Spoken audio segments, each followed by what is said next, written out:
at the end of the day, when you're being yourself, when you're being true to being alive, like that's very basic need to feel like there's a reason why I'm here. There's a reason why I was born. There's a reason why I'm the way that I am. Like it's super existential.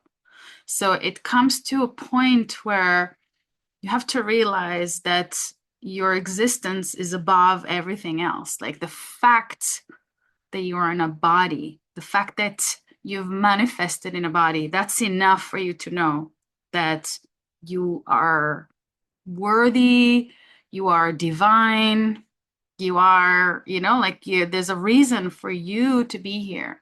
And so that's what started for me, my questioning, because for the longest time, I was not seeing my part. I was not seeing necessarily that my existence was already like an answer to the fact that I am God, that I am divine.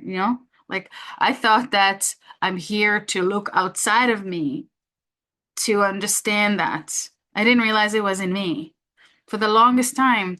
So eventually, what happened was that I saw the external mirroring that started creating doubts. It started creating this inner dialogue of like, is something so wrong with me that I'm having these experiences?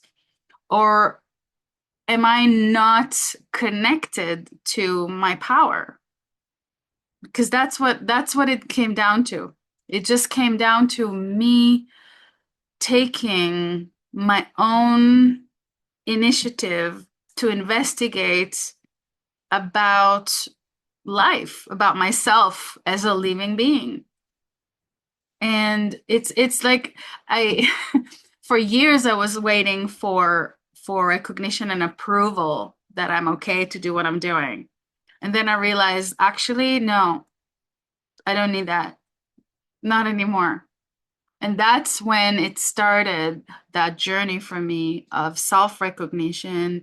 And when I saw why I'm here. I saw that I needed to go through all these errors, all these trials and errors in the way that I have experienced life and the environments that I chose and the way that I felt in those environments and the identity that I assumed in those environments and all that stuff that came with it that really created this chaotic experience inside of me. That was for a reason. The moment that I realized that it was divinely orchestrated for me to learn something magical, that's when the shift happened.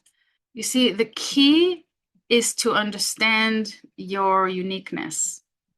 That's the key.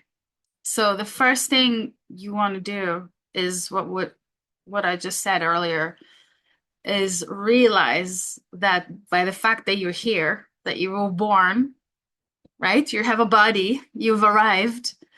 That is enough for you to know that you are godly, that you are divine, because you've manifested. You're needed. You wouldn't be here if you weren't needed.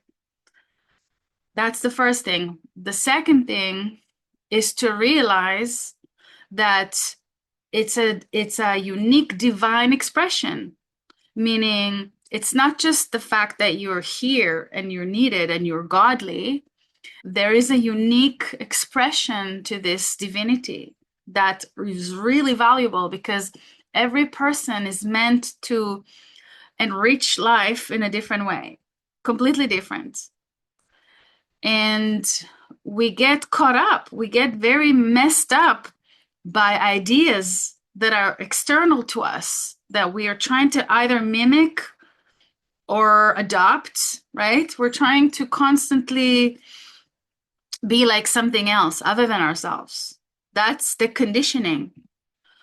But the moment that you stop that and you actually more focused on looking internally by understanding your unique gifts, that is when it changes completely, and you can really experience like a magical transformation in your lifetime that talks about the fact that you as a you as a differentiated, unique being, you came here to learn the lessons that you learned for a reason, because there's tremendous value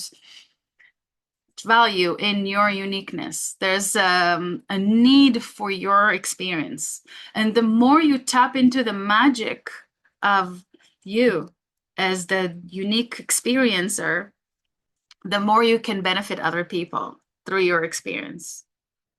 And it's just that's all it takes. It takes that understanding that you have a unique nature, and it requires your intention and taking yourself seriously enough to study this nature. Because what happens is, the moment that you become aware of your unique gifts, your value becomes higher, because you see your unique gifts. You understand the value of unique gifts as a whole. You understand that nobody has your unique gifts, so that's way you can actually start to enjoy the benefits of receiving what is, what is yours. You receive the value back.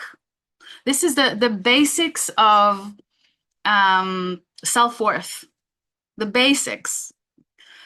Because each and every one of us came here to teach different lessons to one another. And this is what I came here to learn, so that I can teach that. Because there's many people who suffer from that.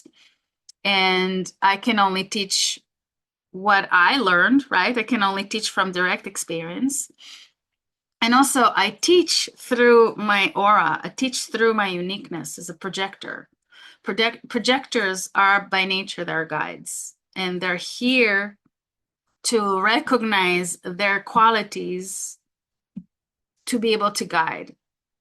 They cannot guide before they recognize their own qualities. They try to, offer their insights, but many times when they're not in their power, they're not really understanding who they are, they're not taken seriously. So that's part of my journey, why I had to stop. First of all, I had to stop looking externally and idolizing externally. I had to take my power back, so that I'm in control of my movements, that I can have my powers, because you're worthy of your powers.